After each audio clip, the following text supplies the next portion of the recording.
Breaking news చూస్తున్నాం. CBI తనను arrest చేయడం అక్రమమని ఎమ్మెల్సీ కవిత అన్నారు. రౌస్ ఎవెన్యూ కోర్టుకు వచ్చిన ఆమె పలు వ్యాఖ్యలు చేశారు. ఈ అరెస్ట్ గురించి జైలు అధికారులు తనకు ముందు రోజు రాత్రి 10:30 గంటలకు చెప్పారన్నారు. న్యాయవాదులతో మాట్లాడాలి అని చెప్పినా పట్టించుకోలేదన్నారు. వెంటనే తన భర్తకు ఫోన్ చేసి మాట్లాడానని కవిత అన్నారు. కాగా జ్యుడిషియల్ కస్టడీలో ఉన్నప్పుడు కోర్టు అనుమతి లేకుండా అరెస్టు చేయడం కుదరదని కవిత లాయర్ అన్నారు.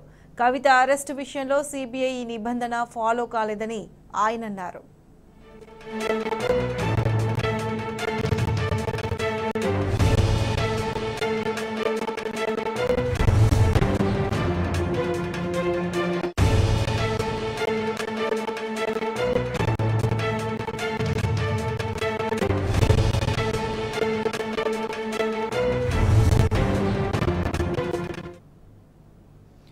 సిబిఐ తనను అరెస్ట్ చేయడం అక్రమమని ఎమ్మెల్సీ కవిత అన్నారు. రౌస్ ఎవెన్యూ కోర్టుకు వచ్చిన ఆమె పలు వ్యాఖ్యలు చేశారు. ఈ అరెస్టు గురించి జైలు అధికారులు తనకు ముందు రోజు రాత్రి 10:30 గంటలకు చెప్పారన్నారు.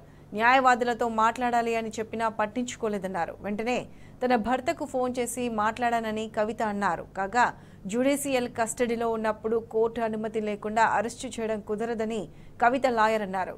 కవిత అరెస్టు విషయంలో సిబిఐ ఈ నిబంధన ఫాలో కాలేదని ఆయన అన్నారు. ఈ అంశానికి సంబంధించి పూర్తి అప్డేట్స్ మా ప్రతినిధి లివిల్ రెడ్డి అందిస్తారు. లివిల్, ఏదైతే సిబిఐ అరెస్ట్ సంబంధించి జ్యుడిషియల్ కస్టడీలో ఉన్నప్పుడు ఆ సిబిఐ అరెస్ట్ సంబంధించి కోర్టులో పిటిషన్ అప్లికేషన్ దాఖలు చేశారు. సిబిఐ ప్రత్యేక న్యాయస్థానం అప్లికేషన్లు స్వీకరించింది. ఈ నేపథ్యం జ్యుడిషియల్ కస్టడీలో ఉన్నప్పుడు అనుమతి లేకుండా ఎలా అరెస్ట్ చేయడం అని చెప్పేసి కూడా సందర్భంగా కవిత ప్రశ్నించారు. కవిత విషయంలో సిబిఐ నిబంధనలు ఫాలో కావాలి అని చెప్పేసి కూడా కవిత తరపు న్యాయవాది చెప్పారు. అయితే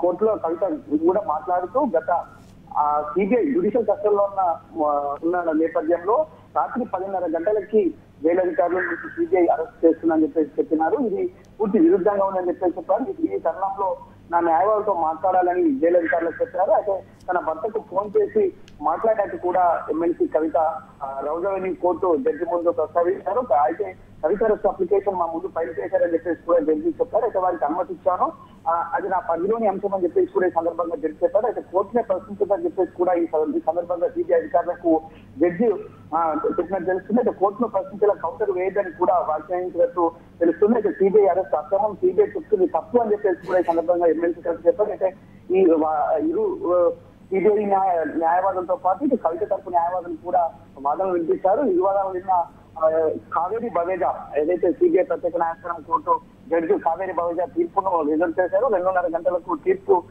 వెలువడించారు. అయితే ఈ సిబిఐ అరెస్ట్ జ్యుడిషియల్ కస్టడీలో ఉన్నప్పుడు ఒక సిబిఐ ఏ విధంగా అరెస్ట్ చేస్తుంది, ఏ విధంగా విచారిస్తుందని చెప్పేసి కూడా ఇప్పటికే పలువురు రాజకీయ విశ్లేషకులు కావచ్చు, న్యాయ నిపుణులు కూడా చెప్తున్నారు. ఖచ్చితంగా ఇది అక్రమ అరెస్ట్ సంబంధించిందనే కూడా చెప్తున్నారు.